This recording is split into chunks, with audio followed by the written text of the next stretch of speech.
Eh, Como les decía recién, este es el tercer seminario de complicaciones de cirugía oncológica que organiza la Comisión de Oncología. Este, Hoy vamos a tener cuatro invitados, todos de la ciudad de Buenos Aires. El doctor Mariano Laporte, eh, miembro de la Asociación Argentina de Cirugía y la Sociedad de Coloproctología, editor de la revista de la Sociedad Argentina de Coloproctología y staff del Hospital Alemán, Piñero y Esterrica. La doctora Dolores Daneri, del Hospital Británico de la Ciudad de Buenos Aires, miembro de la Asociación Argentina de Cirugía y de la Sociedad de Coloproctología, y staff del Hospital Británico, como dije, especialista en coloproctología por la Universidad de Buenos Aires. El doctor Ignacio Rafa, especialista en oncología quirúrgica y staff miembro del Departamento de Cirugía Abdominal y Coloproctología del Instituto Ángel Rofo de la Universidad de Buenos Aires, y el doctor Juan Manuel Sotelo, miembro de la Sociedad Argentina de Cirugía, de la Sociedad Argentina de Coloproctología, coordinador del sector de coloproctología y director de la carrera especialista de coloproctología de la UBA del Sanatorio Bulnes. Si quieren saludar. Hola, buenas tardes. Hola, ¿cómo están? Mariano, Buenas, buenas. Gracias, Leandro. Mariano, Buenas tardes. empezamos con tu ¿Quieren charla, que si te parece. voy Va a hablar, compartiendo pantalla, les parece? dale, va a hablar de licencias en cirugía de cáncer de colon y recto, un abordaje temprano. Ahí se ve bien, ¿no? Sí, perfecto. Bueno, nada, en primer lugar, Leandro, muchas gracias por la invitación. A vos y a Sergio, que están encargados de esta serie de seminarios que me comentaron que están muy buenos, así que les agradezco. Es un placer para mí estar acá con Dolores, con Ignacio Rafa, con Juan Manuel Sotelo, que los conozco hace mucho tiempo, y la verdad que es un placer estar acá con ustedes. Vamos a dar una pequeña charla, unos minutos nada más, acerca de las licencias en cirugía de cáncer de colon y recto y el abordaje temprano. Y si bien sabemos que hay una gran cantidad de publicaciones, sabemos que la tasa de complicaciones postoperatorias y más que nada la tasa de dehiscencia anastomótica son similares cuando se compara la cirugía laparoscópica en convencional. Es decir, que a pesar de los avances tecnológicos, así fuera también cirugía robótica, sabemos que hay una tasa no despreciable de complicaciones graves cuando uno opera a un paciente con un cáncer de colon o de recto. Y sabemos que las consecuencias pueden ser muy graves. Cuando hay una dehiscencia, una infiltración anastomótica, aumenta en gran medida la tasa de reoperación, que puede llegar a un 6 o un 7%, aumenta el requerimiento de terapia intensiva, aumenta la estadía hospitalaria, obviamente aumenta la reinternación cuando esto sucede, cuando el paciente está de alta, y esto es muy importante destacar, que aumenta obviamente la morbilidad, elevando en cifras más o menos superiores al 50% las tasas de ostomías en estos pacientes que en muchos casos pueden ser definitivas. Y esto es digamos, algo muy importante a destacar. Por otro lado, la mortalidad, que dependiendo de la serie, dependiendo de los criterios de inclusión, dependiendo de la definición que nosotros manejemos de ciencia anastomótica, pueden llegar a un 30 o un 40%, y en gran medida puede estar esta alta mortalidad, puede ser consecuencia de un retraso en el diagnóstico y en el tratamiento de esta complicación. Además de estas consecuencias clínicas que sufren los pacientes, también hay tres cuestiones bastante importantes que tenemos que remarcar. En cuanto a lo oncológico, ya hay varias publicaciones que aumentan que aquellos pacientes que tienen dehiscencia anatomótica no van a tener la misma sobrevida a largo plazo, ni el periodo libre de enfermedad, a expensas de un aumento de la recurrencia local. Existen varios factores, desde la inmunosupresión, desde la demora en instaurar un tratamiento complementario de quimioterapia o radioterapia, o lo que fuera, pero se sabe que aquellos pacientes con una dehiscencia anatomótica van a comprometer su estado oncológico a futuro. Por otro lado, algo que es difícil evaluar en nuestro país, pero hay países europeos que han desarrollado este tema, hay consecuencias también económicas, y este es un trabajo suizo que ellos destacan que se eleva se multiplica por 4 en gastos aquellos pacientes que sufren de dehiscencia anastomótica. Esto incluye los días de estadía en terapia intensiva, los exámenes complementarios que se van a requerir en el posoperatorio, las reoperaciones o lo que fuera, elevan por 4 los costos de los pacientes. Y una cuestión que también es importante, sobre todo para nosotros, y este es un trabajo ya de 3 años, en el cual ellos analizan los reclamos, digamos, los problemas de mala praxis que sufren los cirujanos, y analizan más de 230 historias clínicas, o demandas, mejor dicho, en el cual ellos ven que la causa más común de demanda en el cirujano colorectal es la dehiscencia anastomótica. ¿Y cuál es el reclamo más frecuente? Y esto es importante remarcarlo: la demora en la conducta quirúrgica, y generalmente se basa en exámenes complementarios sin hallazgos. Es decir, que demorar la conducta quirúrgica también puede generar cierto compromiso legal en el médico actuante. Y vuelvo a remarcar que los exámenes complementarios pueden no tener hallazgos, y esto nos abre la puerta a la siguiente diapositiva, sabiendo nosotros que cuando hay una complicación postoperatoria, siempre el cirujano y los terapistas o el médico tratante va a evaluar si realizar una tomografía o una ecografía, o eventualmente una reoperación laparoscópica o laparotómica. Pero vale la pena destacar que tanto la tomografía como la ecografía tiene una baja sensibilidad y especificidad para una complicación en el postoperatorio. Obviamente cuando se lo compara con una laparoscopía, que es mucho más alta la tasa de sensibilidad, y claramente la laparoscopía también puede ser terapéutica. Existen varios trabajos ya que remarcan este concepto, en el cual la sensibilidad y la especificidad de las tomografías en el postoperatorio son muy variables, a pesar de que el cirujano le ponga contraste endovenoso, endorrectal, vía oral, o como ustedes quieran, es una tasa no despreciable de falsos negativos. Y en varios artículos destacan que 1/4 de las tomografías son normales, a pesar de que el paciente esté desarrollando una dehiscencia anastomótica, y por lo tanto esto puede demorar en la conducta tomar una conducta activa, con todas las consecuencias que le comenté anteriormente. Este es un trabajo publicado ya hace 11 años, en el cual este grupo de cirujanos analiza a aquellos pacientes que reoperan por dehiscencia anastomótica, lo dividen en dos grupos. En aquellos que pueden mantener la anastomosis in situ y realizar una anastomía proximal, versus aquellos pacientes que tienen que desmontar la anastomosis. Este trabajo no hubo diferencias estadísticamente significativas en cuanto a los factores demográficos preoperatorios, pero sí se pudo ver que aquellos pacientes en el cual se dejó la anastomosis in situ y se hizo una ostomía proximal, estos pacientes tenían una menor estadía hospitalaria, menor mortalidad y obviamente una mayor tasa de cirugía del tránsito. Esto está probado que cuando uno realiza una ostomía terminal, por ejemplo, cuando desmonta una anastomosis colorectal y cierra el muñón rectal, que es una ostomía terminal, cuando, esta colostomía terminal va a tener una alta tasa de colostomía definitiva. Más del 50% de los pacientes van a quedar con esa colostomía de por vida. Estos números obviamente disminuyen muchísimo en aquellos pacientes en el cual se hace una ostomía lateral, y este concepto fue destacado en este trabajo que acabo de comentar. Ahora bien, con el grupo del Hospital Alemán, ya hace varios años hemos publicado este trabajo, en el cual incluía en este entonces, durante los primeros 7 años de la serie, 510 colectomías laparoscópicas, una tasa de reoperación del 5,2%, y dividimos aquellos pacientes que reoperamos en pacientes que reoperamos por vía laparoscópica, que fueron incluidos en el grupo 1, y aquellos pacientes que reoperamos por vía laparotómica, que fueron incluidos en el grupo 2. Como pueden ver, el 63% de los pacientes fueron reoperados por vía laparoscópica. ¿Y qué pudimos ver con este trabajo? Ya hace varios años, como ven, el N era muy bajo, de 17 por laparoscopía y 10 por laparotomía, es un N realmente muy bajo, pero el valor de este trabajo creo yo que fue uno de los primeros trabajos que empezaba a hacer la comparación entre la reoperación por laparoscopía o por laparotomía, y como pueden ver en el cuadro, no hubo diferencias demográficas entre ambos grupos, pero sí pudimos ver que la gran mayoría de los pacientes con dehiscencia anastomótica pudieron ser manejados por laparoscopía. Este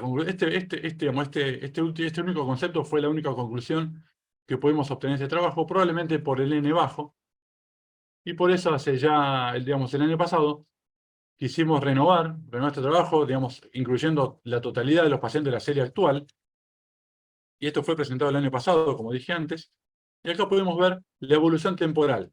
Ahí pueden ver las columnas, corresponde a cada año, las reoperaciones de cada año, y en azul figura la reoperación por laparoscopía, y en naranja la reoperación por laparotomía. Como pueden ver, hay una importante tendencia, a medida que los cirujanos van teniendo mayor experiencia, a reoperar a los pacientes por laparoscopía y no por laparotomía. ¿Qué pudimos ver en este trabajo? Fueron 124 que se incluyó en el grupo de la laparoscopía y 35 en el grupo de la laparotomía. Pudimos ver que la gran mayoría, como vemos ahí, de las pacientes con dehiscencia anastomótica pudieron ser manejados por la laparoscopía, pero cuando esta dehiscencia se acompañó de isquemia y hubo que resecar a un segmento colónico, digamos, isquémico, probablemente requiramos la laparotomía para realizar esto en forma adecuada. Cuando la complicación fue una perforación intestinal, digamos, el abordaje más frecuentemente utilizado fue la cirugía abierta. Y en la tabla de la derecha podemos ver que no hubo diferencias entre el requerimiento de terapia intensiva, ni el de cirugías adicionales, pero sí podemos ver una tendencia a una disminución de la morbilidad, sobre todo en las complicaciones mayores. Ahí pueden ver las Clavier 3B, 4 y 5. Hay una diferencia estadísticamente significativa, es decir, una menor tasa de complicaciones postoperatorias de aquellos pacientes que fueron reoperados por vía laparoscópica. Por lo menos, digamos, en consecuencia podemos concluir viendo estos dos trabajos que parecería útil la laparoscopía para el manejo de las complicaciones, es especialmente útil en la dehiscencia, y de esta forma podríamos generar una disminución de las complicaciones del postoperatorio, como vimos en la tabla anterior, sobre todo en las complicaciones graves. Y sin duda mejorarían los parámetros de recuperación. Como vimos en el cuadro anterior, los días de internación son menores cuando se recupera por la laparoscopía, sin embargo esto no fue estadísticamente significativo. Creemos que probablemente por un N bajo, cuando sumemos más pacientes, probablemente esto va a tomar significancia estadística. Estos trabajos que yo comenté previamente fueron incluidos en revisiones sistemáticas que han surgido ya en los últimos años, en los cuales básicamente todos concluyen lo mismo, que hay ciertas ventajas al abordaje laparoscópico, que la indicación más frecuente parecería ser la dehiscencia anastomótica, y la conducta más frecuente sería el lavado laparoscópico, el drenaje y una ostomía proximal, dejando la anastomosis in situ. Esta misma experiencia la publicamos en la revista argentina de coloproctología, en el cual solamente incluimos a aquellos pacientes con dehiscencia anastomótica y quisimos ver qué pasaba en este grupo de pacientes. Incluimos los pacientes operados del 2000 al 2018, una totalidad de 106 pacientes, una tasa de reoperación por dehiscencia de 6,26%, y el 80% de ellos fueron ser reoperados por laparoscopía, y el 20% requirió una reoperación en forma convencional. ¿Qué pudimos ver? Que en las cuestiones demográficas preoperatorias hubo una mayor tendencia a reoperar por laparoscopía, aquellos pacientes con un índice de masa corporal mayor a 30, y una cuestión bastante obvia, aquellos pacientes que habían sido convertidos en la cirugía inicial, hubo una mayor tendencia a reoperados en forma convencional cuando tuvieron algún tipo de complicación. En los otros aspectos no hubo diferencias estadísticamente significativas entre ambos grupos. Y esto es importante y más o menos, digamos, lo que hacemos es remarcar las conclusiones anteriores y podemos ver que en el grupo 1, aquellos reoperados por laparoscopía, la conducta más frecuente fue el lavado, el drenaje y una ileostomía proximal, y el abocamiento de cabos, cuando hubo que realizar este tipo de conducta, se requirió la cirugía convencional para realizarla. En este subgrupo de pacientes no hubo una diferencia importante en cuanto a las complicaciones postoperatorias. Ahora bien, uno cuando va tomando cierta experiencia, en este trabajo quisimos evaluar si había una curva de aprendizaje, es decir, si hay una cierta cantidad de procedimientos que nosotros debemos tener para eventualmente estar más cómodos cuando vamos a reoperar un paciente por vía laparoscópica. Y de los 132 pacientes reoperados por laparoscopía, lo dividimos en 3 tercios. El grupo 1, que asumimos cuando hay una menor experiencia, los primeros 50 casos, en el grupo del medio 52 casos, y en el grupo con mayor experiencia, los últimos 30 casos de la serie.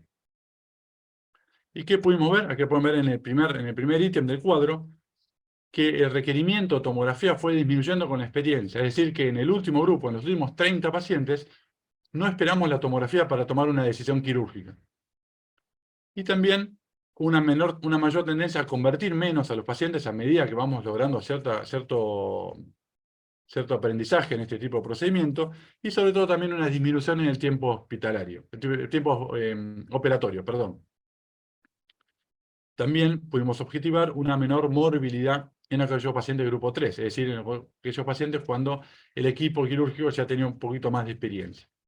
Por lo tanto, con este trabajo pudimos concluir que aproximadamente se requieren 50 laparoscopías, reoperaciones por vía laparoscópica con el recto, para generar una experiencia que pueda llegar a motivar una menor tiempo operatorio y una menor tasa de conversión, y esto va a impactar directamente en una menor morbilidad posoperatoria.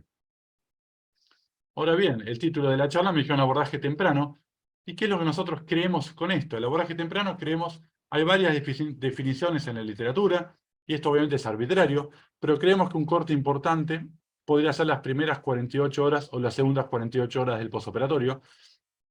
Y este es un trabajo muy interesante, publicado ya hace varios años, cuyo N no es tan interesante, no es tan importante en sí, pero tiene unas conclusiones bastante valederas que pudieron ser, digamos, apoyadas posteriormente con otros trabajos. Y en este trabajo ellos analizan 57 pacientes reoperados, y 37 fueron reoperados en forma temprana, es decir, antes de las 48 horas, y 20 en forma tardía, después de las 48 horas. Vale la pena remarcar que no hubo diferencias en cuanto a las laparoscopías blancas entre ambos grupos, y sí pudieron ver que cuando la laparoscopía, la reoperación por vía laparoscópica, se realizó en forma temprana, es decir, dentro de las primeras 48 horas, esto mejoró los parámetros del posoperatorio, disminuyendo la estadía hospitalaria, disminuyendo las tasas de complicaciones posoperatorias de la reoperación, y obviamente disminuyendo también la mortalidad. Y nosotros quisimos también, reproducir este tipo de conclusiones con este trabajo publicado el año pasado, en el cual sobre 1843 pacientes incluidos en la serie, dividimos en dos grupos. El 68 pacientes, es decir, 43%, fueron reoperados antes de las 48 horas, y el 57% después de las 48 horas. ¿Qué pudimos ver con este trabajo? Básicamente, como comenté antes, o como básicamente uno puede objetivar con este tipo de trabajos, es que el uso de la tomografía es menor cuando uno reopera a pacientes de forma precoz. La utilidad de la laparoscopía es mayor cuando uno lo reopera en forma precoz. Y esto es un punto remarcable importante, que podemos obtener obviamente cirugía sin hallazgos. Es decir, reoperarlo en forma temprana, sin un examen complementario que nos objetive una dehiscencia anastomótica, puede motivar una cirugía sin hallazgos, una laparoscopía en blanco, y esto sí lo podemos ver, un 13% cuando lo reoperamos en forma temprana, versus 1% cuando reoperamos en forma tardía. Y esto es un número que nos llamó la atención, pero después lo que pudimos hacer, el análisis de estos pacientes que reoperamos sin hallazgos, no tuvieron un evento adverso posterior. Es decir, a pesar de reoperar en forma temprana y no identificar ninguna patología que esté motivando este posoperatorio tórpido que estaba teniendo el paciente, no se complicó con la reoperación. Pudimos ver también una disminución de la morbilidad del 9% cuando reoperamos en forma temprana versus el 21% cuando se reoperó en forma tardía, y también se generó una disminución de la mortalidad del 4 al 8,7%. Por lo tanto, nosotros con este trabajo pudimos concluir que una reoperación temprana, una reoperación precoz, dentro de las 48 horas, puede motivar, puede aumentar las chances de poder utilizar la vía laparoscópica, y además de esta forma podríamos disminuir las complicaciones del posoperatorio. Por lo tanto, nosotros creemos que una reoperación temprana puede evitar ciertas complicaciones en el posoperatorio, y sobre todo aumentar las chances de reoperar al paciente en forma laparoscópica, que esto sin duda tiene muchos beneficios. Obviamente hay ciertas recomendaciones para la indicación de una laparoscopía. Si el paciente está estable, básicamente esto es clave. A nadie se le va a ocurrir hacer una laparoscopía en un paciente que esté inestable, con un shock séptico. Claramente la distensión abdominal puede ser nuestro principal enemigo, y por eso creemos que la tasa de conversión va aumentando a medida que demoramos nosotros la conducta quirúrgica en la reoperación. Y obviamente cuestiones claras que son importantes en sanatorios, clínicas o hospitales de Argentina. Si tenemos equipo de laparoscopía completo, quiénes nos están acompañando, son factores que nos van a ayudar a tomar la decisión de cómo reoperar a ese paciente ante una complicación grave como una dehiscencia anastomótica. Y ahora me tomo 20 segundos más. Actualmente me toca ser editor de la revista, en compañía de Hugo Amarillo, que es el director, y muchos colegas y amigos del comité editorial. Así que aprovecho esta situación para pedirles que nos sigan en las redes. Tenemos Instagram, tenemos Twitter, tenemos Facebook, tenemos LinkedIn, también YouTube, y espero que nos puedan seguir en las redes, mandar los trabajos. Creemos que tenemos ganas de recibir trabajo de todos ustedes, gente del interior. Queremos hacer una revista bien federal y bien pareja para que todos podamos publicar. Así que nada, eso es todo. Muchas gracias, Leandro. Espero no haberlos aburrido mucho. traté de apurarme lo más posible para que vengan los casos clínicos, seguramente va a ser lo más divertido. Muchas gracias, Mariano, excelente tu exposición. Pese a esa no significancia en la baja de la mortalidad, en la morbilidad, este último trabajo que presentaste, ahí existe ciertas tendencias, ¿no? Sí, sin duda, Leandro. Digamos, si uno analiza el porcentaje absoluto, claramente es menor con la reoperación por vía laparoscópica o la reoperación precoz, pero seguramente ante un N pequeño como estamos teniendo, probablemente estos números no pueden ser estadísticamente significativos, pero creo yo que aumentando el N probablemente esto va a tener cierta significancia estadística. Bien. ¿Algunos de los comentadores invitados que tenemos quieren hacer alguna pregunta o algún Yo comentario? quería hacer una pregunta. ¿Qué parámetros tomaron en cuenta para decidir la relaparoscopía precoz? Porque a veces eso es lo más difícil de decidir, en qué paciente uno lo va a exponer a una laparoscopía para evaluar cómo está evolucionando su postoperatorio. Gracias, Dolores, por la pregunta. La respuesta obviamente es muy difícil, es una pregunta clave que estamos teniendo y una respuesta es muy difícil porque no hay un parámetro claro que nosotros podamos tener. Lo que sí está claro es lo que no tenemos en cuenta, y no tenemos en cuenta una tomografía. ¿Sí? Una tomografía que sea normal en el postoperatorio digamos, no nos deja muy tranquilo por más que el paciente esté clínicamente con fiebre, con dolor o con distensión abdominal. Creemos que los parámetros clínicos es lo más importante para tomar en cuenta ante una complicación en el postoperatorio. ¿Y utilizan la curva de PCR también o no? Por ahora no, pero es una cuestión que se está analizando seguramente en varios centros. Bien, tenemos una pregunta de nuestros participantes invitados, aprovecho para tratar de que hagan todas las preguntas que quieran. La idea es que esto sea un ida y vuelta y que aprovechemos a nuestros invitados profesionales. Dice el doctor Alfredo Valicenti, en una disencia iliotransversa, ¿es factible un abordaje temprano, lavado y aspiración? Y si se puede dirigir la fístula con sonda dentro del intestino y dejar una ileostomía para evolución desfavorable o una fístula pequeña. Bueno, Alfredo, muchas gracias por la pregunta. Esto seguramente son opiniones personales, porque la verdad que no hay mucha evidencia científica en cuanto a cómo actuar ante una complicación de este tipo. Lo que yo creo cuando una decencia tiene, digamos, es una decencia importante, con más de un tercio de la circunferencia y demás, probablemente ese paciente tenemos que, digamos, desmontar esta anastomosis y abocar los cabos. Y cuando hace una decencia mínima, yo creo más ante, digamos, ante esta técnica que está diciendo vos, esta táctica de colocar una sonda, yo creo que eventualmente esto se puede colocar un drenaje, hacer una ileostomía proximal, y en ese caso creo que no haría falta colocar una sonda intraluminal. Pero te vuelvo a decir lo mismo, es una opinión personal, no sé qué pensará Dolores, Juan Manuel o Ignacio, a ver si les parece, se opina igual que yo.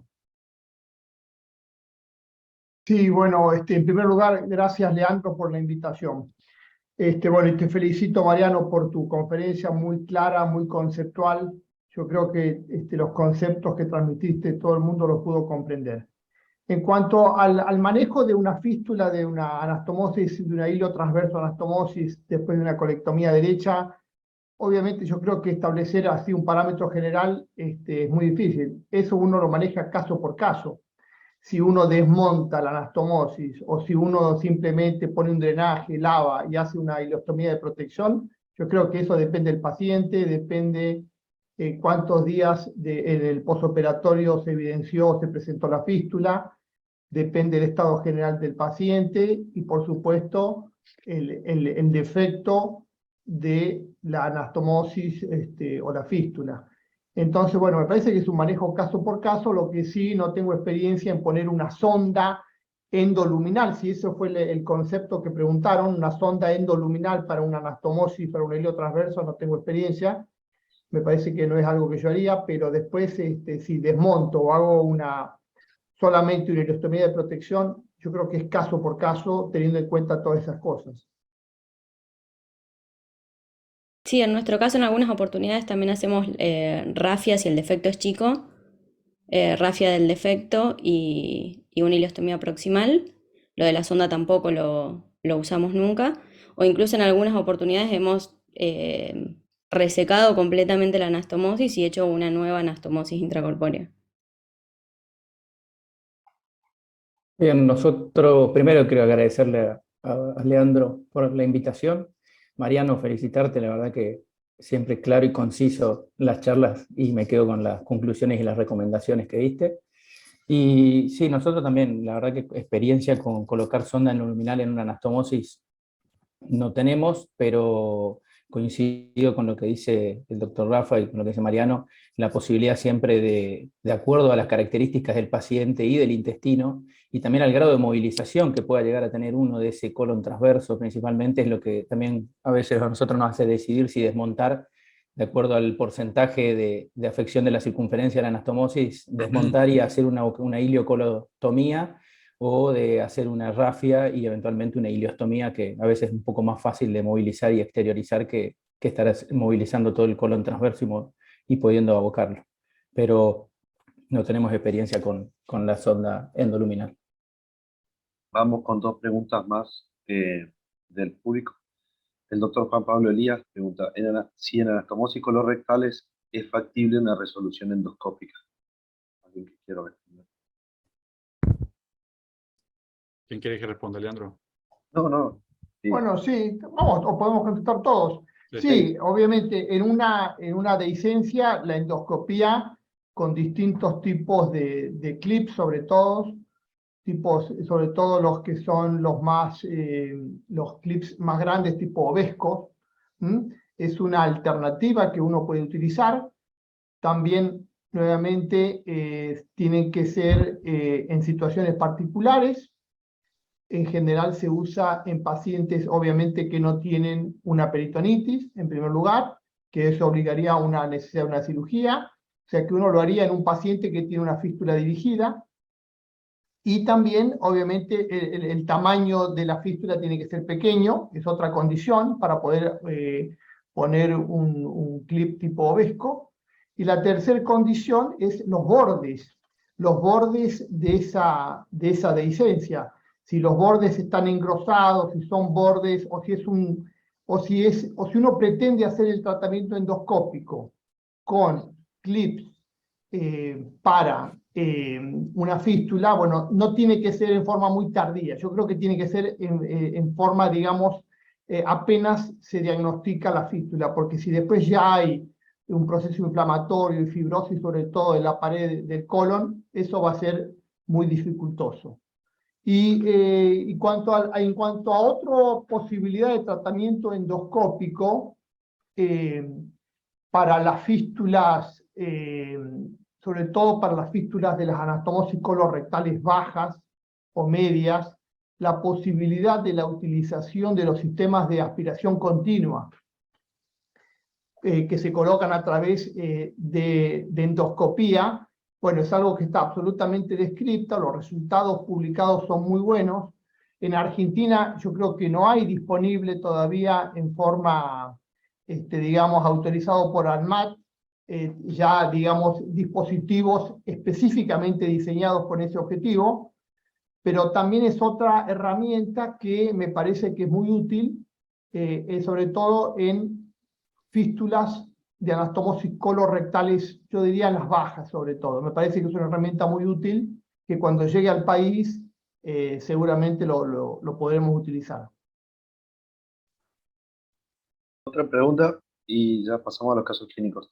El doctor Jorge Claria pregunta, parece muy alta la tasa del 30% de laparoscopías precoces fallidas. No sé si ese concepto, ese resultado era así. Y si usamos drenaje, si usan drenajes peritoneales en las anastomosis colorectales y si usan el endovac, pregunta. Sí, Jorge, estoy de acuerdo con vos, que parece muy alta la tasa de reoperación temprana en el grupo de reoperación precoz, y esto nos llamó un poquito la atención en el trabajo, cuando hicimos el trabajo, pero lo que parece claramente, lo que vimos después, posteriormente, que estos pacientes que reoperamos en forma temprana y fue la laparoscopía en blanco, no tuvieron ningún evento postoperatorio, ¿se entiende? Esa laparoscopía no cambió el curso de su postoperatorio, y eso creemos que también que es importante. Obviamente tenemos que tratar de disminuir esta tasa de laparoscopía en blanco, pero también creemos que es difícil cuando no nos apoyamos en un examen complementario, cuando no confiamos en una tomografía en las primeras 48 horas, 72 horas, no confiamos en la tomografía y creemos más en la clínica, y quizás esa clínica fue sobrevalorada o lo que fuera, y eso motivó una laparoscopía en blanco. Pero te vuelvo a repetir lo mismo, que esos pacientes reoperados no tuvieron ninguno de los pacientes reoperados tuvieron algún evento en el postoperatorio o una complicación por la reoperación temprana. Bueno, si les parece, Lori, pasamos a tu caso. Vamos a compartir pantalla. Bien, bueno, primero que nada agradecer la invitación a Leandro y a Sergio. La verdad que es muy interesante y la presentación de recién estuvo impecable. Lo que voy a presentar es un caso clínico de una disencia en cirugía de cáncer de recto. Es un paciente de 62 años de edad, hipertenso, con hiperplasia prostática benigna y antecedente de tabaquismo severo. Tiene un diagnóstico de cáncer de recto medio en 2021, cuya estadificación inicial por resonancia magnética era un T3C N2 EMI positivo y con margen de resección circunferencial negativo. Se hizo tratamiento neoadjuvante con quimiorradioterapia, no hizo TNT, y en la reestadificación se vio un T2N0 EMI positivo y con margen negativo, por lo que se decidió la conducta quirúrgica. Repito que era en recto medio.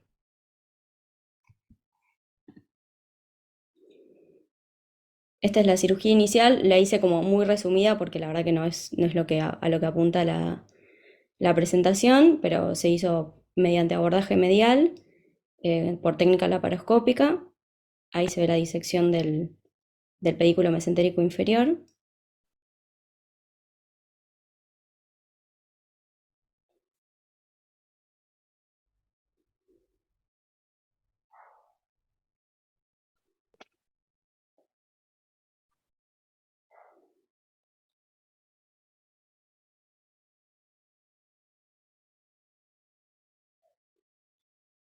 Ahí está el clipado de la arteria mesentérica inferior, cercana a su origen.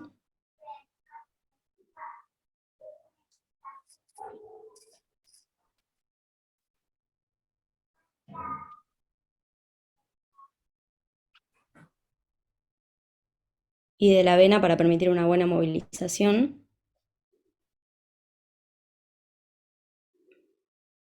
Ahí está el abordaje medial del ángulo esplénico y el abordaje lateral del mismo. Se hizo un descenso completo del ángulo esplénico.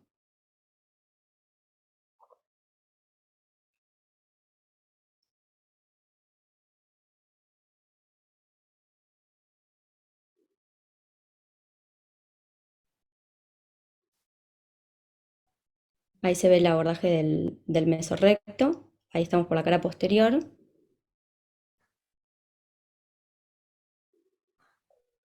Las caras laterales.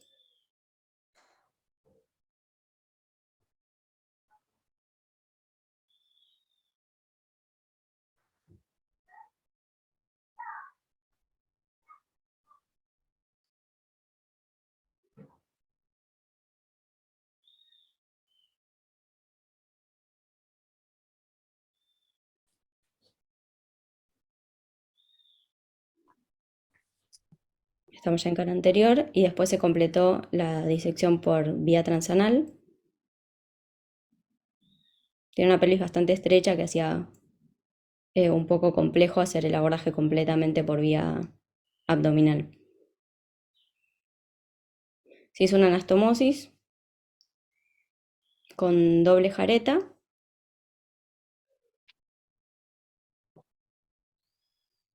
Ahí está la pieza quirúrgica. Y a las 72 horas postoperatoria evoluciona con distensión abdominal, leucocitosis, un aumento en la PCR que tenía un valor de 37 y taquicardia. Ya con el cuadro clínico era bastante claro que algo no estaba andando bien, pero se hizo una tomografía de abdomen y pelvis que además mostró neumoperitoneo y líquido libre en pelvis.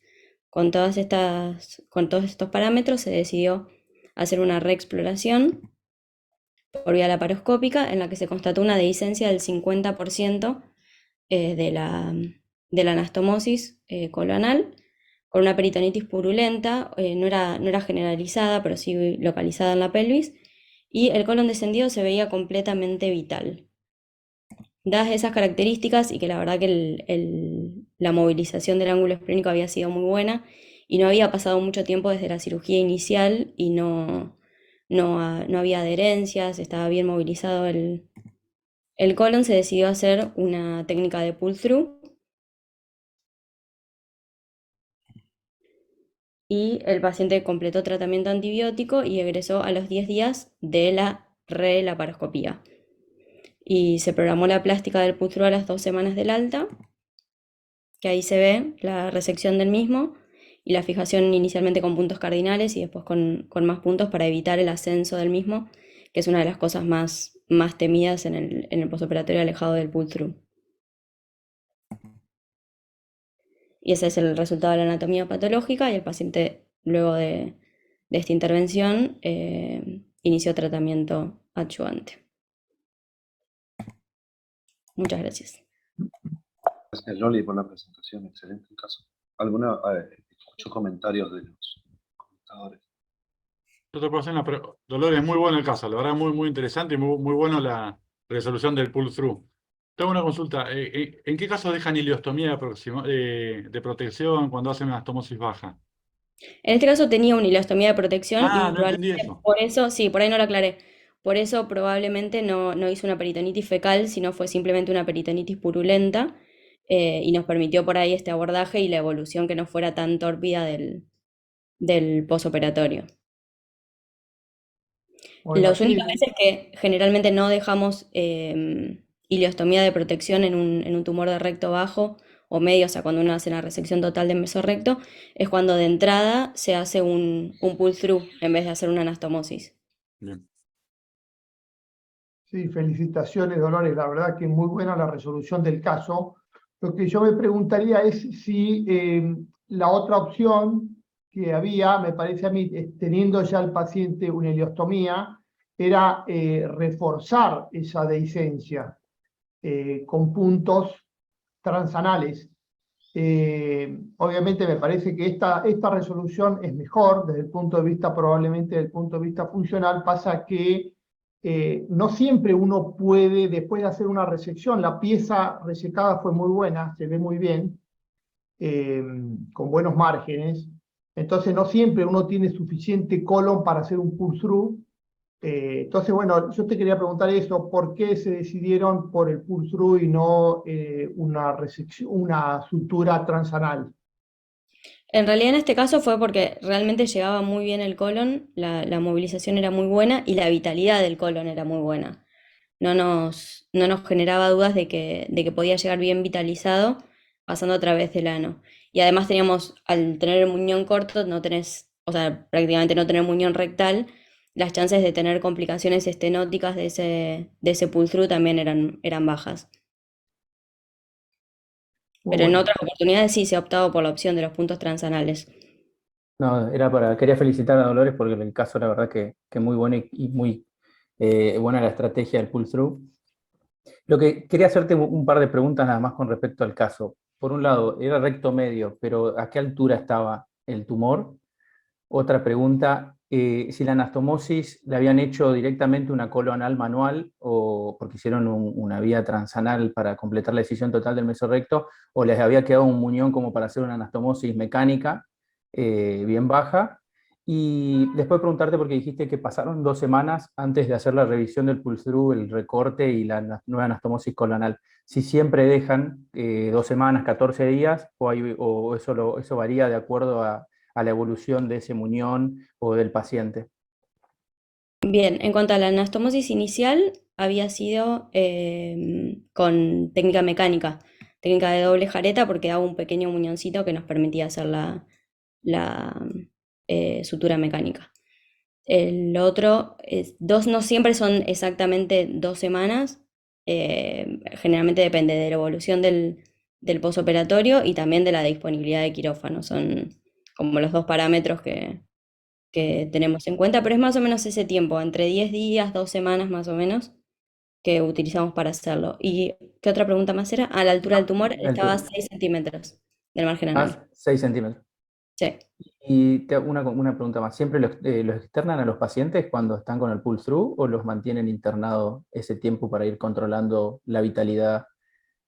Si tiene una evolución favorable, egresan en el postoperatorio y después se reinternan para la intervención. Perfecto.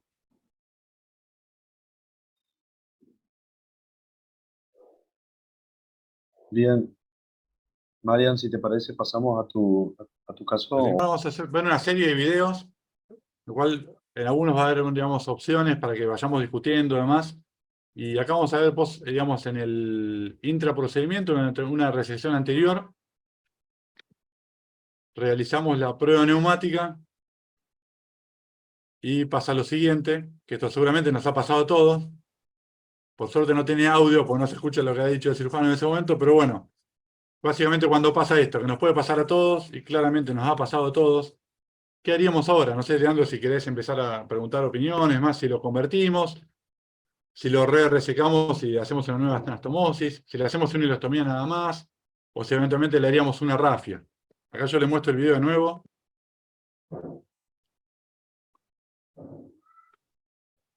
Ahí estamos clampeando el colon. Bueno, ahí está el burbujeo.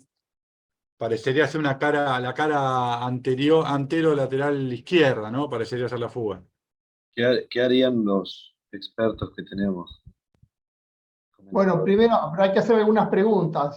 Mariano, ¿a qué Sí. altura está la anastomosis? Es fundamental. ¿Y cuáles son la anatomía del paciente? La anatomía, como ven, es una mujer con una pelvis bastante amplia. No parecería ser un problema de pelvis.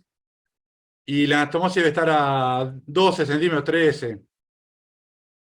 Está bien. Si quieren un poquito más también, ¿eh? 14, 15, está bien.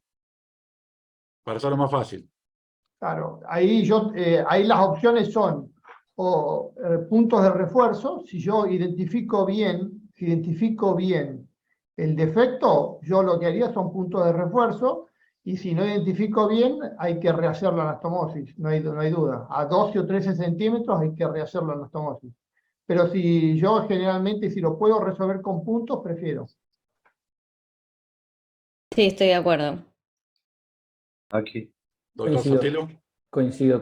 Si logro ver la licencia, intento hacer punto de refuerzo, una nueva prueba neumática, que si es negativa, la cirugía termina ahí, con un drenaje, y si continúa siendo positiva o no logré identificar bien, intento rehacer una nueva anastomosis, aprovechando que todavía tengo un muñón largo.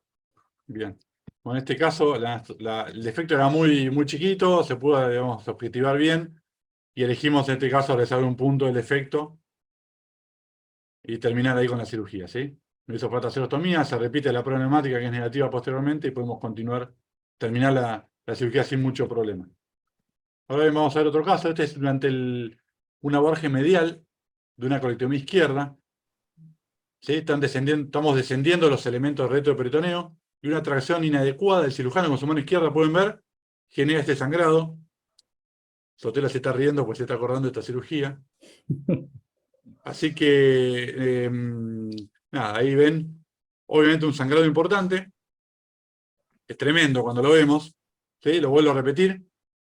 Haciendo el abordaje medial, descendiendo los elementos retroperitoneales con la mano derecha, la mano izquierda tracciona inadecuadamente y genera este sangrado que claramente nos empezó a preocupar. Ahí ven que tratamos de poner unos clips. El sangrado se muere de la risa con esos clips, no genera ningún tipo de hemostasia, ni mucho menos. Bueno, ¿qué hacemos ahora? ¿Qué harían ustedes? Lo convertimos inmediatamente, llamamos a un vascular, le hacemos un packing y nos vamos, cruzamos los dedos y volvemos a las 24 o 28 horas, le mandamos a terapia algunas gasas. ¿Continuamos con la laparoscopía o llamamos al cirujano vascular? ¿Qué hacemos? ¿Qué harían ustedes? Bueno, O yo háganme las quería- preguntas que quieran para ver el panorama de esto. No, yo creo que para intentar resolver ese sangrado por vía laparoscópica, en primer lugar tenés que poder controlar el sangrado. Aunque no lo resuelvas, digamos, parar el sangrado. Aunque no resuelvas Bien. la causa del sangrado, tenés que parar el sangrado. Si vos por vía laparoscópica podés parar el sangrado sin agravar el problema, sin agravar, digamos, el problema generado, bueno, uno podría tratar de identificar bien por vía laparoscópica. Hay que tener mucha experiencia, hay que tener mucha calma, no es fácil. Probablemente yo lo hubiera convertido y hubiera resuelto el tema por vía abierta. Y bueno, hay que identificar obviamente el sitio de sangrado y bueno, y después resolverlo. Les hago una pregunta, ¿qué maniobras recomendarían ustedes ahí al cirujano? ¿Qué maniobras hacen ustedes ante un sangrado similar a este? Que espero que nunca lo hayan tenido, pero si lo tienen en algún momento, ¿qué maniobras harían? Primero creo que, si mal no recuerdo lo que sucedió en este caso, enrocar al cirujano que estaba haciendo la cirugía. No. Yo lo que intentaría en este caso es hacer una prensión del pedículo por debajo con una pinza traumática o una Maryland para intentar justamente parar un poco el sangrado y lograr controlarlo y tener un poco de visión si es posible. Y una vez que tengo, si logro tener control por la paroscopía, intentaría hacer con mucho cuidado una disección un poco por debajo del sitio de sangrado para poder colocar ya sean clips o ya sean hemologs. A veces uno ve ese sangrado y por la paroscopía parece realmente algo catastrófico y que se va a ir el paciente, pero la realidad es que también está magnificado, entonces hay que intentar mantener un poco la calma y si uno tiene experiencia, como dijo el doctor Rafa, intentar hacer gestos para controlar el sangrado, pero yo si no, ir por la conversión. Muy bien, Juan Manuel, sos optimista, ¿eh? Te está Sí. magnificando la laparoscopía este sangrado, me parece bien. ¿Dolores, algún Bien. comentario? No, lo mismo, me parece que tratar de conseguir una aprehensión lo más proximal posible al sitio de sangrado para poder controlar ese sangrado, aspirar y poder evaluar la anatomía, que me parece que es lo clave en esta situación. Bueno, ahí está, básicamente fue lo que tratamos de hacer. En principio tratamos de colocar clips, los clips no hacían nada, y colocamos esta pinza, una especie de clamp, que pudimos lograr que el paciente estaba dejando de sangrar, básicamente, eso es importante. Controlamos el sangrado, como dijo el doctor Rafa, como dijo Ignacio, y aspiramos. La sangre, lo que podemos ver es un desgarro ahí del origen de la arteria mesentérica, y una vez aspirado el líquido, haciendo el control vascular, pudimos continuar con la cirugía sin problemas. Un poquito de Mariano, estrés nada más, pero podemos continuar con la cirugía sin mucho problema. Mariano, preguntan, el Sí, doctor Darío Ramallo pregunta si colocarías o cuándo colocarías un trocar adicional. Estimo para... Darío, muy buena pregunta, y bueno, esa es clave. Si uno no está cómodo, digamos, el primer paso ante una eventual conversión es colocar un trocar accesorio. Tampoco perder el tiempo colocando un trocar accesorio cuando vamos a convertir, porque sin duda puede demorar un montón, digamos, la resolución del problema. Pero sí, sin duda, colocar un trocar accesorio es una maniobra también que puede ser muy útil. Bueno, ahora, ¿podemos pasarle a otro caso? Son Dale, cortitos. adelante. Sí, sí, adelante. Este es un paciente, una resección anterior, se opera al día 7, 8 del postoperatorio por una dehiscencia anastomótica, como pueden ver.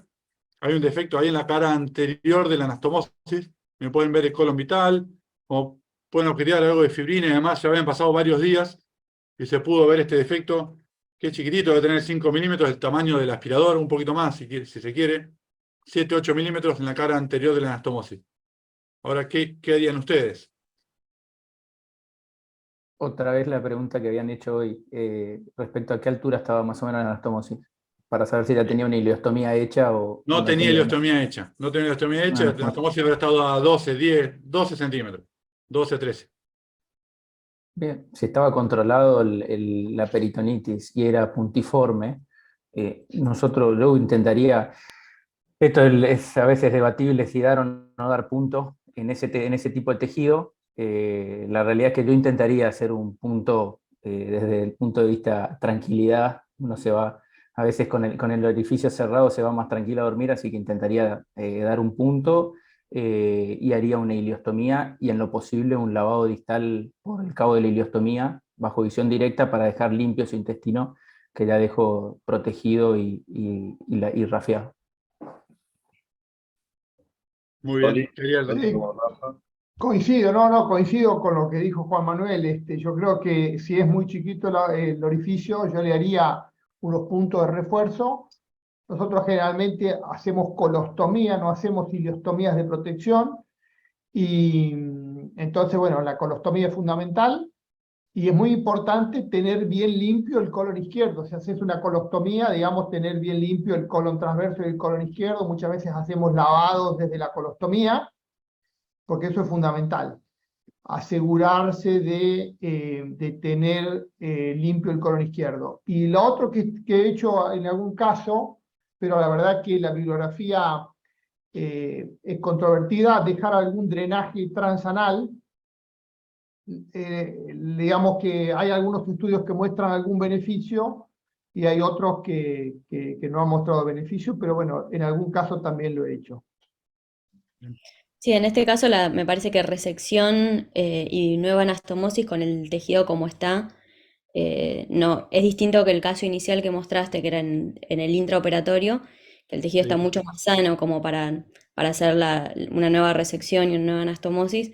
En este caso, sí, yo también le haré una rafia, no sé si es más psicológico que otra cosa, pero rafia, pero sí o sí con ileostomía de protección. Bueno, muy bien, acá se ve que hicimos rafia, como dijeron ustedes, para tranquilizar, creo que estos puntos no tienen mucha utilidad. Es decir, a veces puede desgarrar más el tejido, generar un defecto mayor, pero bueno, en este caso se decidió esto. Y bueno, me llamó la atención, estamos todos de acuerdo en hacer los puntos. Pensé que me iban a decir que no, pero bueno, todos se hubieran hecho puntos, que fue lo que se hizo en este caso.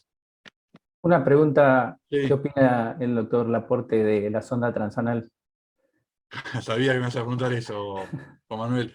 La verdad que en un momento hubo cierta tendencia a utilizar esto. Yo creo que no hay mucho fundamento teórico para la utilización. En un momento se pensaba que la baja de la presión ahí a nivel del aparato anfitrión podría mejorar digamos, en realizar el manejo, digamos, no operatorio, disminuir las complicaciones más graves de una falla anastomótica, pero creo que no hay un fundamento importante y por tanto, por mi parte, yo no lo utilizo y tampoco lo recomiendo en forma paciente, pero entiendo que en algún caso particular se pueda llegar a realizar. Esto no hay que ser un talibán de una conducta a la otra, pero yo personalmente no lo utilizo. Sí, ¿Ustedes? nosotros los utilizamos habitualmente en algunas cirugías, inclusive ya desde el postoperatorio inmediato, dejamos a pacientes con sonda transanal durante 3 días y se la sacamos previo al alta, pero en estos casos cuando son de reintervención y cuando ya dejamos una ostomía de protección no la utilizamos. A veces la utilizamos como una opción en anastomosis que quedan por debajo de 10 pero por encima de 6 y queremos dejar algún tipo de protección para que dirija la materia fecal, para que disminuya la presión intraluminal, y en estos casos a veces dejamos una sonda transanal durante 72 horas. Muy bien. Vamos, Leandro, con otro Dale. caso. Este es un paciente que había sido sometido a una colectomía derecha. El paciente va a terapia por sus antecedentes, tenía una neumonía, postoperatorio cuarto, quinto día, debuta con una neumonía, empieza con antibióticos. El abdomen no estaba del todo claro si era quirúrgico o no. La eterna discusión, los terapistas decían que sí, nosotros decíamos que no. Se ve una tomografía, algo de líquido libre, pero en un momento decidimos reoperarlo porque no nos termina de convencer digamos, la evolución. Y podemos ver que hay claramente una descenso de anastomosis de la ilio transversa anastomosis. Como pueden ver ahí, un defecto bastante chiquito. Y ahora bien, ¿qué es lo que harían ustedes? Esto debe ser más o menos 14, 15 días, digamos, 14º, 15º día del posoperatorio aproximadamente. Paciente en buen estado general, pero con este hallazgo, que es claramente una descenso de una ilio transversa anastomosis. ¿Qué harían ustedes en este caso? Una descensa chiquita, ¿no? Como pueden ver ahí. No, Creo bueno, que volvemos, perdón. No, dale, no, dale, no, dale. no, No, creo que bueno, estaría volvemos a la discusión que tuvimos antes, a la pregunta. Yo creo que eso es caso por caso. Yo por lo que, más por el caso clínico, creo que iría a desmontar esa anastomosis, pero más por los datos clínicos que vos diste, más que por el orificio de la fístula. Pero me parece que hay que estar ahí para definir eso, si uno hace refuerzo y hace una ileostomía de protección o si desmonta la anastomosis. Me parece que yo en este caso iría por desmontar la anastomosis, la hago bien y me aseguro. Sí, en realidad, o sea, lo que juega en contra en este paciente es el tiempo de evolución para la relaparoscopía. Es cierto que el orificio chiquito tienta a hacer una rafia y una ileostomía de protección. ¿Qué harías, Rodri? Yo me juego por la rafia y la ileostomía de protección. Bien, bien. Yo creo que sí, después de tanto tiempo y con una neumonía puesta, capaz que este paciente lo hubiera entrado directamente por la parotomía. Vale o sea, vale la laparoscopía, pero bueno, con justamente la neumonía puesta tal vez para evitar la distensión abdominal y algún problema a nivel respiratorio, y entraría por la laparotomía. Y ya que estoy por la laparotomía, intentaría hacer un desmonte y un abocamiento, aunque la verdad que ese tejido para movilizar ese transverso, la verdad que debe ser bastante complejo también, y siendo una licencia tan chiquita, a veces tienta, como dice Dolores, a hacer una rafia, una ileostomía y nuevamente un lavado distal para dejar limpio y ese intestino desfuncionalizado. Esto obviamente es discutible. Nosotros en este caso preferimos desmontar la anastomosis y hacer una ileocolostomía, digamos, en caño de escopeta. Que el paciente después anduvo bien, pero bueno, ya pueden ver la falla que ahí estamos midiendo, justamente no estamos haciendo la ileocolostomía.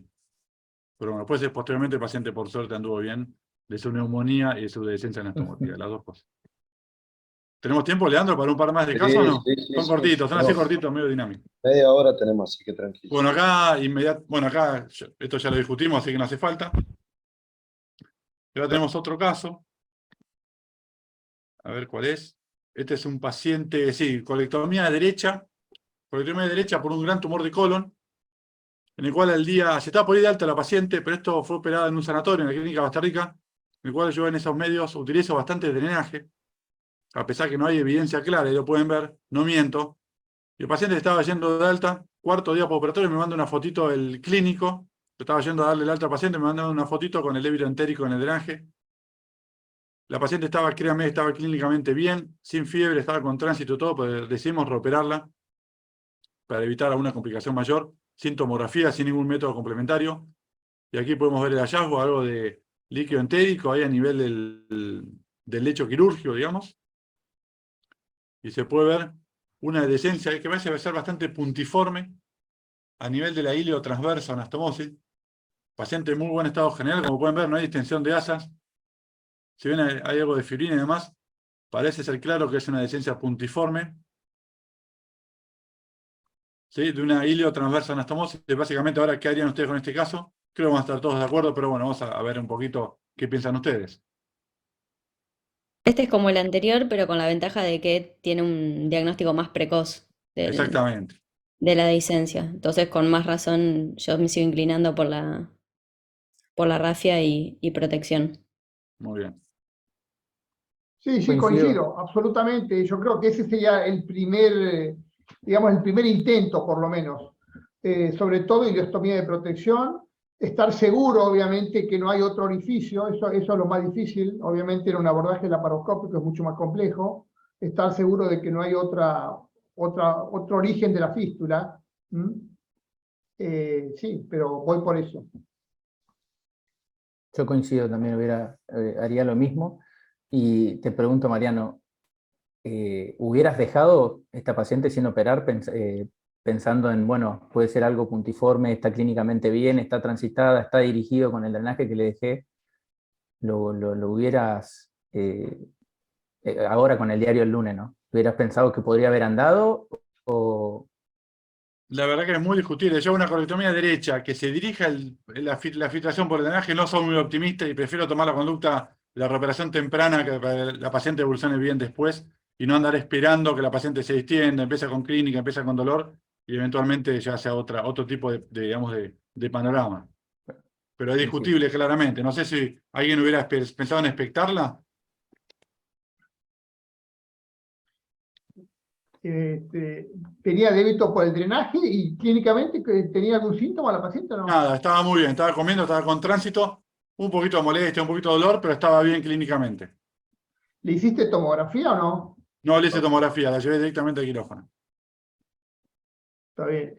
No, yo le hubiera hecho una tomografía, sin duda. O sea, hubiera intentado hacerle, no es que le hubiera hecho, hubiera intentado hacer una tomografía. Si tenía una tomografía a mano, rápido, que no me retrasaba mucho la conducta, yo le hubiera hecho una tomografía. En general prefiero hacer una tomografía para descartar otras complicaciones y para tener más claro el panorama. Una cosa es cuando el paciente tiene una fístula dirigida y otra cosa cuando el paciente tiene una peritonitis, como se ve ahí en ese caso. Sí, en general uno prefiere la cirugía, pero en algún caso uno expecta un poco. Es caso por caso, como dije anteriormente. Bien. Estoy buscando el archivo de nuevo, Leandro. Si quieren ir discutiendo algo Dale. más, hablando algo más. No, les voy a pedir a los comentadores que si pueden brevemente, al final, ¿no? Después de que terminemos ahora, si pueden brevemente compartirle al resto de los oyentes del auditorio qué datos clínicos, pues sí, brevemente, qué datos clínicos y de laboratorio, de estudios complementarios ustedes toman como en consideración para poder empezar a estudiar a estos pacientes sospechosos de tener alguna complicación. Pero para el final, como les digo, Bien. para continuar con esto y terminar. Bueno, acá pasamos a otro caso de una paciente, esto fue plena pandemia de COVID, una resección segmentaria del ángulo esplénico con una anastomosis extracorpórea, la paciente con COVID, con fiebre, tomografía con un absceso ahí a nivel anastomótico, colocado un pigtail, pero la paciente seguía con síntomas, estaba con tránsito, estaba comiendo, pero seguía clínicamente con leucocitosis, con algo de dolor abdominal. Ahí pueden ver el pigtail y podemos llevar a la cavidad. En este caso se ve una dehiscencia. No se ve claramente una dehiscencia, pues esto habrá sido aproximadamente día 12, 13 del posoperatorio, ya tejido más fibrótico, ya bastante más dificultoso realizar un correcto diagnóstico, pero se pudo objetivar ahí donde está el drenaje. Obviamente el drenaje no era suficiente, había líquido purulento, como pudieron ver antes, y, perdón, ahí. Básicamente, ¿qué harían con esto? Una resección segmentaria en ángulo esplénico, el paciente en buen estado general, acá lo vuelvo a pasar el video porque se me cortó antes, día 12, día 13 aproximadamente, el drenaje no había sido suficiente, por eso la paciente evolucionaba, persistía con fiebre. ¿Qué harían con esto? Desmontarían, obviamente estamos jugando, porque es bastante difícil tomar una conducta con un video y nada más, pero si desmontarían esta anastomosis, se haría una anastomía proximal, o eventualmente colocarían un drenaje y nada más. Dolores. ¿Se ve bien el Bueno, defecto sí. o no? No se puede ver el efecto, digamos, es muy difícil levantar, es bastante difícil levantar el colon. Se ve que tiene esta colección retroperitoneal que hace digamos, que el tejido sea bastante fibrótico, sea difícil de levantar. No se pudo objetivar el lugar claro de la dehiscencia, pero sí se podía ver que era en la cara posterior de la anastomosis, ¿no? ¿Harían algo más? ¿Convertirían? ¿Seguirían por esta vía?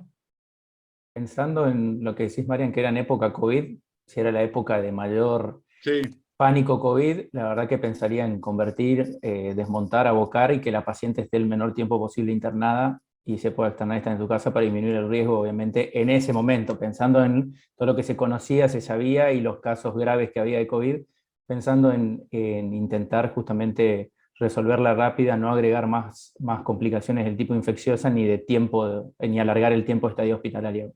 Y hubiera convertido la cirugía para hacer desmonte y abocamiento.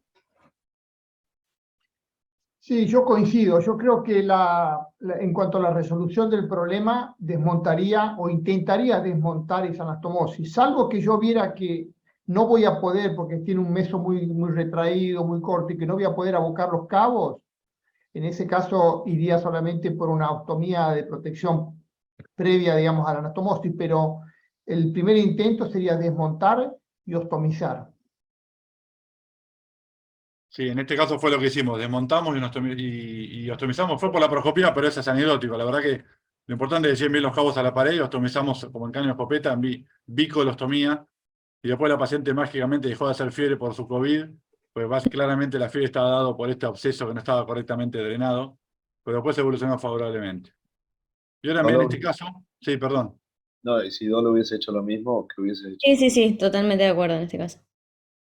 Este es otro paciente, una colectomía derecha, que el paciente empieza con dolor, con fiebre, algo de clínica abdominal, distensión abdominal, y créanme que tiene una tomografía que no la pude pasar a dividir como para poder verla acá, pero créanme que la tomografía, lo único que se ve es un poquito de neumoperitoneo, y se ve, esto fue el contraste oral, y el contraste pasa claramente por la anastomosis sin fuga, y cuando lo recuperamos nos sorprendió un poquito el hallazgo porque el paciente estaba clínicamente bien, y miren la catástrofe que nos encontramos, una peritonitis generalizada, ¿sí?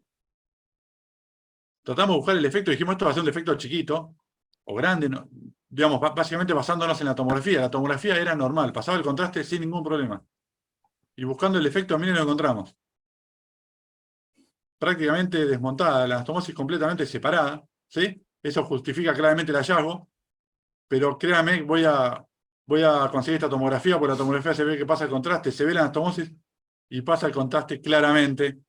¿Qué harían? Creo que estamos todos de acuerdo acá que hay que desmontar la anastomosis, ¿no? Y abocar a que está abocada, hilio y colostomía, los dos cabos juntos, ¿sí? Y obviamente realizar un correcto lavado para evitar que haya colecciones residuales o lo que fuera. Pero nos sorprendió un poquito el hallazgo porque el paciente estaba clínicamente bien, algo de dolor, distensión, fiebre, pero no estaba séptico ni mucho menos, y nos encontramos con esto, con un defecto muy grande a nivel de la anastomosis. No sé si les ha pasado esto alguna vez o no, de entrar un poquito más confiados y encontrar una catástrofe como esta.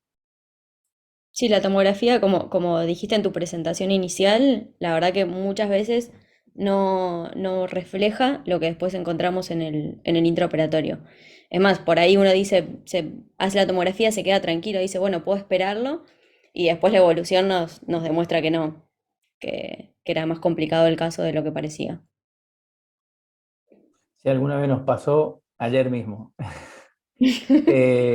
Una colectomía derecha ampliada, un paciente operado el viernes pasado, con un cuadro suboclusivo, le decidí hacerle una anastomosis para, justamente, tenía un buen perfil nutricional y clínicamente estaba estable, si bien venía con una oclusión intestinal, le realicé una resección y anastomosis, fue por vía abierta porque estaba súper distendido el paciente, y evolucionó lentamente el postoperatorio, pero no hizo fiebre en ningún momento, no tenía leucocitosis, solo presentó siempre una leve distensión, pero tolerando dieta y con tránsito, con eliminación de gases, tránsito, y no tenía ningún otro síntoma. Pero al día 6, como seguía con esa distensión y algo de sensación, empieza con algo de sensación de náuseas, y lo único positivo que tenía era la PCR que venía en ascenso, decidí hacerle caso a esa PCR, le hice una tomografía, vimos neumo y bastante líquido que, si bien había mucho líquido, yo pensé que iba a ser inflamatorio por cómo estaba el paciente, pues no tenía más que esa distensión y no tenía dolor abdominal, no tenía defensa, no tenía reacción, y cuando encontramos algo similar, una peritonitis entérica en toda la cavidad abdominal y una dehiscencia de más del 30% de la anastomosis, que obviamente terminamos haciendo un lavado de iliocolostomía, todo por vía, la reoperación también fue por vía convencional por el grado de distensión que tenía el paciente. Pero como decíamos, Mariana, estaba oligosintomático sin ningún otro síntoma y tenía una catástrofe entérica dentro del abdomen. No, coincido absolutamente en todo lo que dijo Juan Manuel y bueno, y Dolores. Y un poco contestando a tu pregunta, Mariano, de que, bueno, porque justamente uno podría unir, digamos, este caso con tu pregunta de cómo o a qué síntomas o signos le prestan más atención.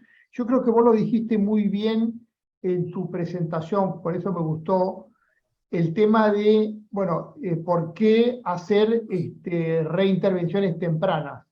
Y yo creo que obviamente uno puede hablar de lo que es el dolor abdominal, leucocitosis, el débito por los drenajes, pero yo creo que cuando la evolución, yo lo sintetizaría es cuando la evolución no es la evolución normal, ahí uno tiene que obviamente poner todas las luces en ese paciente, el foco en el paciente. Cuando la evolución no es lo que uno espera, cualquiera sea el signo o el síntoma que presente el paciente, es lo que nos lleva a un cambio de conducta, ya sea estudios por imagen. Nosotros generalmente tratamos de hacer una tomografía. Es muy raro que reoperemos un paciente, tendría que ser una situación muy crítica, o bueno, o no disponer de tomografía, obviamente, que puede pasar, pero es poco probable, no disponer de tomografía a la brevedad. Si no, digamos, preferimos siempre en un estudio con una tomografía, bueno, y después definir el tratamiento, si es una cirugía o no. Pero un poco es, yo diría, para sintetizar, es la evolución no esperada del paciente. Ahí estamos de acuerdo, completamente. ¿Querés, Leandro, muestra un último video?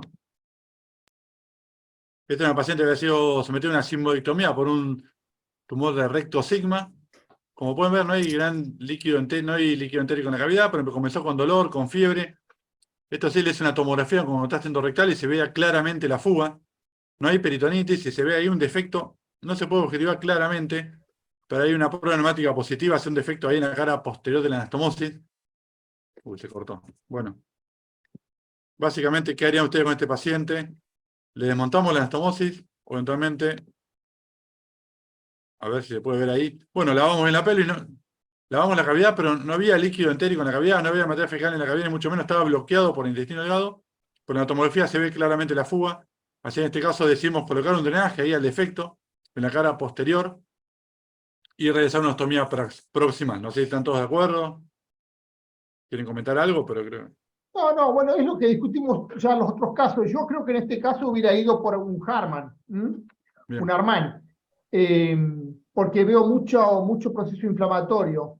La pregunta mía es, ¿qué es lo que me da a mí más chances de que este paciente finalmente pueda quedar, digamos, en forma, después sin una ostomía permanente? Porque cuando hay tanto proceso inflamatorio, después de una dehiscencia, uno sabe que el riesgo de que ese colon no pueda ser funcional, esa anastomosis no pueda ser funcional, es muy alta. Entonces, la pregunta mía sería, ¿qué me da más chances a mí de que ese paciente quede el día de mañana sin una ostomía? Si hacerle un Arman o una ostomía de protección. Yo creo que en este caso hubiera ido por un Arman. Bueno, Ignacio, claramente fue lo que, digamos, dudé en la cirugía. Yo fui paciente, el cirujano lo operó y lo reoperó en la clínica de Costa Rica, y claramente toda esta duda me surgió en el intraoperatorio. Le dejé una colostomía transversa proximal a una paciente grande y le dejé el drenaje. Por el drenaje empezó a venir cada vez más débito. No sabía qué hacer para bajar el débito. Los clínicos me llamaban constantemente. De un débito purulento habrá tenido de 100, 200, llegó hasta 300, 400 centímetros cúbicos, pero clínicamente asintomática. Entonces la esperé y le terminé sacando el drenaje a las 2 semanas aproximadamente, o 10 días, no me acuerdo exactamente ahora. Y le acabo de pedir el colon por enema la semana pasada. Después le cuento si es una estenosis en la anastomosis, estoy en más problemas de lo que estaba antes, que ya le avisé a la paciente que podía llegar a tener un problema de una estenosis, que eso sin duda sería un problemón, porque hay que ver si se puede resolver por endoscopía, dilatar por endoscopía previo al cierre o no. Estamos en un gran problema. Pero bueno, después les comentaré cómo se termina de resolver este problema. Dolores, Juan, ¿qué harían? Creo que la duda es la misma, o sea, las dos opciones son válidas. Al no poder ver el defecto, al estar en cara posterior, una rafia, como para reforzar eso no es posible. Entonces las dos alternativas válidas son o directamente hacer la cirugía de Arman, o hacer esto que se hizo finalmente. El tema de las estenosis en los casos de dehiscencia sí lo hemos visto muy frecuentemente, que generalmente responden bien a las dilataciones endoscópicas, pero con el colon desfuncionalizado muchas veces pasa que inicialmente parece estenótico y después cuando se retransita muchas veces se permeabiliza ese colon que estaba estenosado, salvo que sea una estenosis muy importante. Y me parece que no era tan baja la anastomosis, ¿no? No, no, no. Con lo cual, una cirugía de Armand tampoco es, o sea, obviamente es mucho más difícil que después se retransite que si uno hace una colostomía transversa de protección, pero me parece que no es tan complicado como cuando es una dehiscencia en recto, que las chances de reanastomosis son muchísimo más bajas. Aquí, Sí, yo coincido con lo que dicen y la realidad que creo que la edad es lo que más jugaría en todo caso, a veces en pensar si le hago un Harman, qué chances hay de que se retransite, pero la realidad es que yo si no le puedo dar un punto a esa dehiscencia antes de dejarla obviamente funcionalizada, y no, lo más probable es que no me quede tranquilo. Si pienso que convirtiendo le voy a poder hacer una buena rafia de esa dehiscencia, convierto y veo la posibilidad de hacer la rafia y la ostomía de funcionalización con lavado anterógrado. Pero si no, si veo que no le voy a poder hacer una rafia, prefiero, teniendo un muñón largo, hacerle una cirugía. Darman, que inclusive después en la retransitación también se puede ofrecer la vía laparoscópica, inclusive. muy bien. Algunos, y esto para finalizar, nos quedan 10 minutos, datos clínicos y de laboratorio o de estudios complementarios que cada uno de ustedes en sus respectivas instituciones toman en cuenta para poder empezar a estudiar a estos pacientes y que los oyentes y el auditorio se los lleven como, como, como dato final. Obviamente, o sea, los datos directos que normalmente vemos son la fiebre, la distensión abdominal, el dolor abdominal, la leucocitosis, es como lo clásico. Cuando no aparece eso, muchas veces simplemente un cuadro de hilio posoperatorio o taquicardia, algunos factores como más por ahí inespecíficos, nos orientan también a pensar que hay algo que no está andando bien en ese posoperatorio. Y la PCR es lo que estamos usando ahora como otro parámetro, porque es cierto que normalmente pedimos tomografía cuando el posoperatorio no viene evolucionando bien, pero tenemos estos falsos negativos en las tomografías y la PCR nos está mostrando como cierta tendencia a que a partir de las 72 horas es un dato que suma y que aporta como para definir una conducta quirúrgica. Cuando hablaste de dolores de la curva, eso es diariamente, una curva de PCR diaria. Cuando el paciente está evolucionando bien, generalmente la pedimos de rutina el tercer día posoperatorio. Si vemos que el paciente ya de entrada está evolucionando mal, ya empezamos con la PCR antes y evaluamos la curva. Todavía no tenemos un valor de corte que decimos con este valor de corte sí o sí lo subimos a quirófano, pero sí vamos viendo cómo va evolucionando esa curva. Sí, nosotros, con respecto también a como dice Dolores, si hay datos directos, o sea, un paciente inestable, un paciente peritoneal, en las primeras 48 horas le hacemos o intentamos siempre, obviamente, si es posible, una laparoscopía, mientras no esté inestable, para hacer diagnóstico y tratamiento, porque tenemos la alta sospecha de que o haya una disencia, o si la cirugía fue por la laparoscopía, que haya una lesión inadvertida, pero algo que justifique esa manifestación y descompensación rápida del paciente.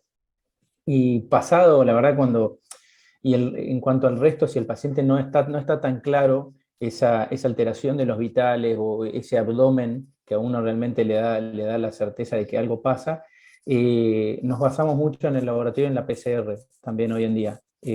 Nosotros la pedimos de rutina desde el día cero.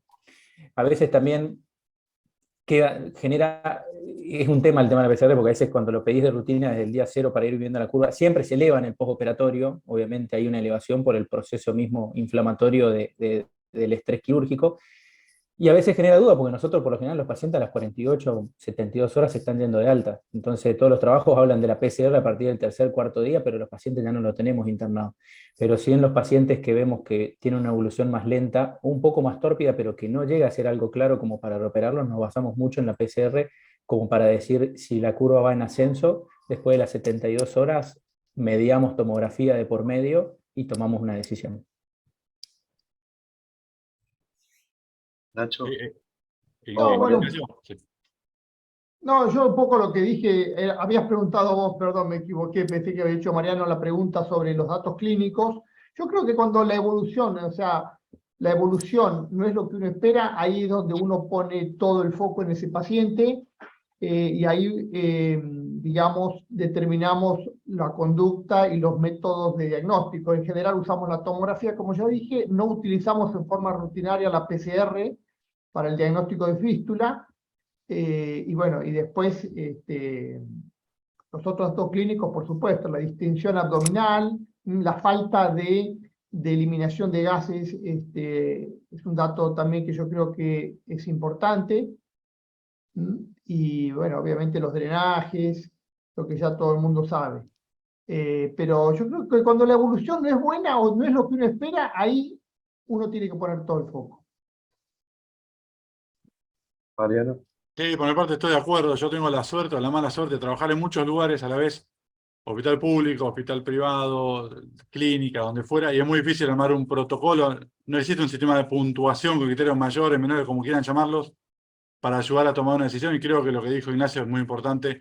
Cuando el paciente se desvía a un postoperatorio, sabemos que es el normal para nosotros, ahí tenemos que estar digamos, con las luces prendidas y ser un poquito más agresivo ante una eventual conducta terapéutica, o eventualmente un estudio por imagen, lo que fuera, pero ante un desvío que puede ser un episodio de fiebre, algo de dolor, algo de distensión abdominal, como nombró Dolores, hay muchísimas manifestaciones posibles, un hilio sobre todo también es importante tener en cuenta. En esos casos estar con las alarmas prendidas y eventualmente ante un desvío mayor tomar una conducta activa cuanto antes mejor. Perfecto. Leonor Carré, la otra pregunta si entregan certificados, yo le respondo que sí, que al finalizar el cuarto módulo de seminario, de la sede de seminarios, sí se entrega. Y bueno, una vez más, les quiero agradecer a la Asociación Argentina de Cirugía, a la Comisión de Oncología por la posibilidad de presentar este seminario, a Dolores, Maki, Juan Manuel, Nacho y Mariano por sus presentaciones y sus colaboraciones. Bueno, muchas gracias, Leandro, por la invitación, ha sido un placer y bueno, felicitaciones nuevamente, Mariano, por tu presentación y los casos clínicos. Dolores también muy bueno, y esa modalidad de presentar el caso y la resolución me pareció muy, muy entretenido. Bueno, muchas gracias, Leandro, y el lado extensivo a Sergio, al resto de la comisión. Un placer estar acá con Dolores, con Ignacio, con Juan Manuel, así que nada, los conozco hace mucho, es un placer compartir este tipo de eventos con ustedes, Leandro. Espero que nos podamos ver en Mar del Plata, que te animes a venir para el Congreso Argentino. Así que un abrazo grande y saludos a todos. Muchas Maki. gracias. Chao, muchas gracias. Muchas gracias, Nos vemos en Mar del Lean, Plata. y a todos. Gracias. Nos vemos, gracias.